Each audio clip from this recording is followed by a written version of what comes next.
Ladies and gentlemen, what's going on? Once again, I'm Nev from Nev's Tech Bits. If there's one thing I miss being able to do is being a toxic man and talk about toxic masculinity. Oh yeah! From parts unknown! I don't know this guy. Reza Ramon. Who liked him? Well, he was a great heel.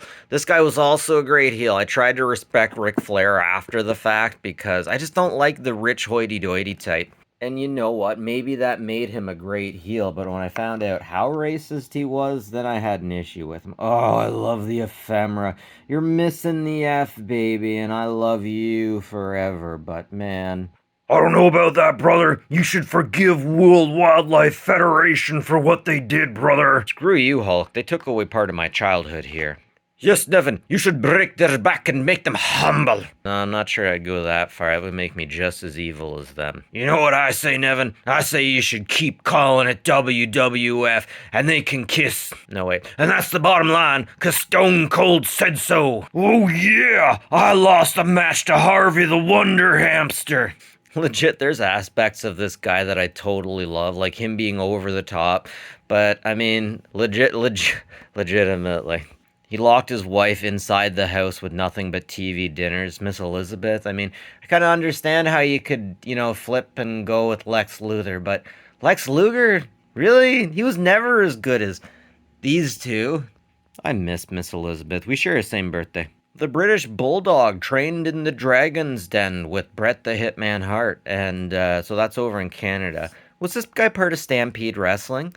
Leave something in the comments if he was. I love talking about this stuff. But anyways, so the Hart Foundation, or the Harts, had a great training place, very well known within the universe. Anyways, he married his sister or something like that, and I think they have a kid that's in the Fed right now. But seriously, I wouldn't want to mess with that person. Don't know anything about this guy. I thought Batista was like a high flyer with a mask who was a midget. The high flyers are freaking awesome. Shawn Michaels, when are you going to get the Rockers back together? Like, seriously, when is this thing going to end? I want the Rockers back. I know they tried it, it didn't work, but my heart still wants it, and everyone's sick of everyone. Jake the Snake Roberts, a little bit of a bad guy. I didn't realize how much issues he had with abuse in his past, and man, the fact that he was willing to talk about it, this really throws a reality over things that he said and the things that he has had to deal with. We all come into abuse in different ways, but man, this guy opened my eyes to some dark shit. I gotta say. Anyways, let's talk about happier things. Ric Flair, no, I don't like you. Ravishing Rick Rude. Wasn't this guy like hardcore? Like, seriously, look at that guy. Look at those muscles. I understand why the woman would want a piece of him. I mean, everything for the neck up looks very 80s, but the neck down, just 7 days, I can make a man out of you, boy. Jerry the King Lawler. Pretty cool.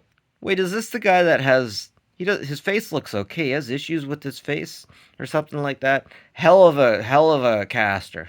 Mark Henry. Okay, so you know how life is hard on all of these guys with what they do to their bodies and stuff, and they come out of it and they're just different. I wonder if Mark Henry, if the giant guys have less damage to their bodies, but you know they always have big damage to their feet. Big guys always have big damage to their feet. That's how it goes. Mr. Perfect. You were my perfect friend, Mr. Perfect. Too bad you weren't perfect enough to get through life without using drugs, but seriously, who among us can say that we don't? Legitimately. I just don't need cocaine. Yeah, definitely a good secondary character. Don't know anything. Don't know anything. This guy looked like my old boss. Legit, could we have this guy these days? I mean, with the Virgil thing, I remember the Virgil angle and Virgil coming out, but it's interesting the individual Virgil turned into be. I'm not sure if that's his real name outside. No, there's no way that's his real name outside the ring. But anyways, so let's talk about the integrity of the character.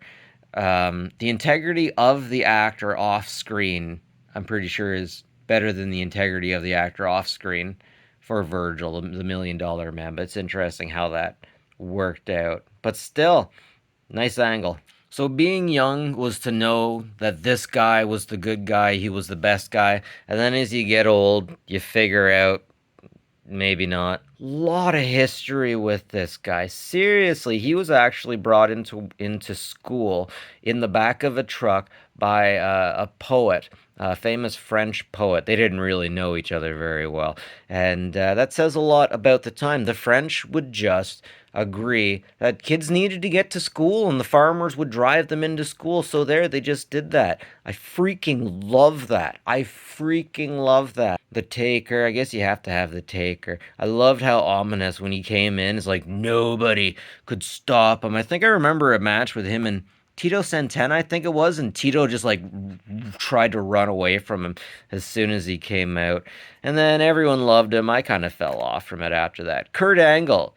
You gotta respect someone who can laugh at himself as much as this guy. Serious. I keep forgetting that he isn't Test. What happened to Test? Hacksaw, Jim Duggan. Oh, this guy got a lot more good. I don't know. I didn't know him very well. I think in his own feds he was really well known, but I didn't know him very well. Junkyard Dog. Oh my god. Yeah, that guy could probably put some poundage down on you. I remember him back in the day. He was in my cartoon. Dusty Rose. I don't know what he did to piss off Vince McMahon, but Vince put him in the yellow polka dots. Mm-hmm. America.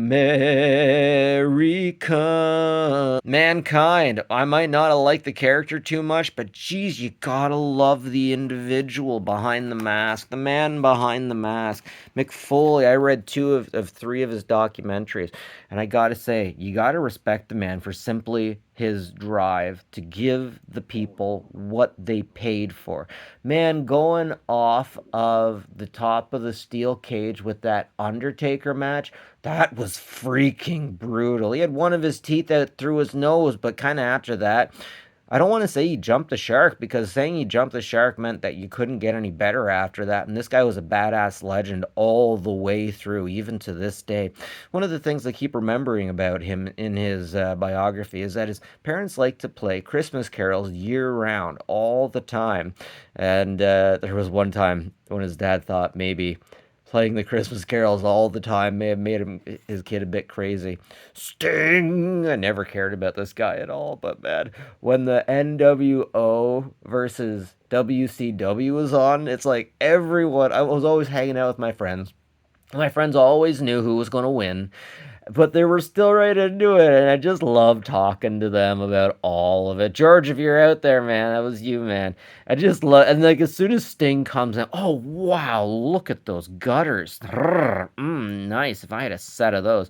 Anyways, as soon as as soon as the lights went off, and then came back on, this guy'd be in the middle of the stage, and everybody's like, "Oh my God, it's Sting!" And then the NWO would be like, and Hulk Hogan up here, and all these guys. Not him. He wasn't. But those guys were like, "Arr!" Wait one sec. The NWO would be like, "Oh, we're so scared," and Sting would come in with the bat and be like, how dare you guys? I hate you all." And the light would go out, and then something would happen next week. I seen this guy two or three times at different conventions, and I meant to get back to him, but I could never find him again. I can't handle conventions. Geez, you're just swimming through people these days. Just not fun. You really can't fake a slap. I mean, you feel all of that. It doesn't look as good, but you feel it. You can't fake that. Here you can see how the Warriors' roids are about to wear off. Sting looks like he's having a good time. Christ, what a giant. But he would put all of his rage out on those ropes. I have a childhood dislike for this guy because I really think that they should have kept the belt on Hogan when I was a kid. Old me now knows they couldn't have had the belt on Hogan forever, but I was so dejected and disheartened when they gave it up to this 90s guy. Wait, that guy did high fly? Real? I think I'm gonna post this one on my wall. Guys his size aren't supposed to do that.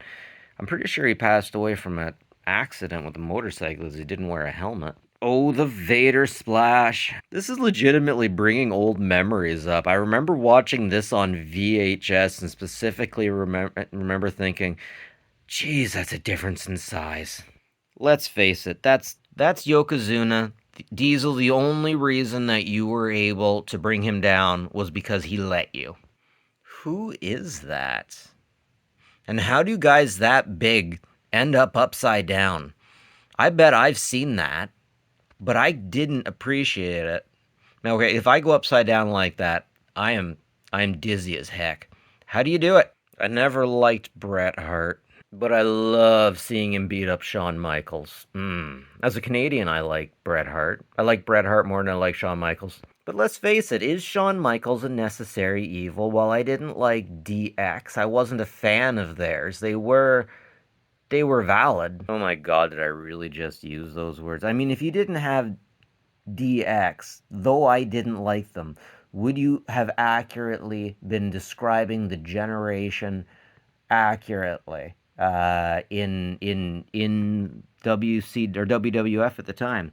I think here we have Jake the Snake Roberts being allowed by the Undertaker to not the Undertaker, Earthquake, to be put into a move. Wait, that's the DDT? Oh, he must have really liked you to let you put him in a DD. Wait, that's not a DD. Could you imagine? I don't remember what DDT is now. Could you imagine him DDTing? Like even if you paid him millions, Earthquake couldn't pull that off. Full focus. Hulk Hogan's about to Hulk up. That would have been a good fight. I need to find that fight. The Macho Madness. He looks a lot different if you take the goggles off.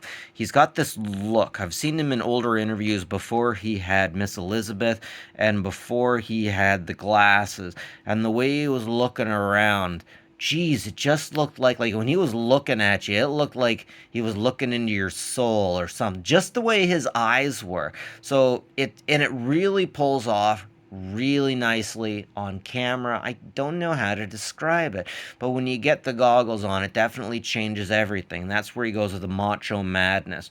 Look up some of his old interviews, and I'm not talking about WWF. I mean before that, his dad didn't his dad run his own Fed or something like that. I seen interviews with him about then, and man, and some of the ways he was flirting with the girls, like geez, it was a little bit of intimidation and a little bit of like friendly intimidation. I know that doesn't sound good, but it wasn't like that at all. But then again, like I said, he did lock Miss Elizabeth into their house with TV dinners. What would happen if there was a fire? So let's face it, though I am here with these cards hiding away from progressives, there definitely were some issues. But there's issues all over the place. The progressives are going to figure out soon that they themselves are making some mistakes. I'm looking at you, John Money, and the fact that no one will call John Money out for the horrible things that he did. Anyways, now let's just talk positive. Let's just talk positivity. And yeah, put it back in the box. It's been a good time.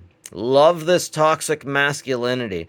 Men need to be men. We need to get out and tussle and throw each other around because sometimes it seems like the job of men is to test the universe. The job of women is to test men. I'm just kidding. Just kidding. Have a good one, folks. Take care of each other.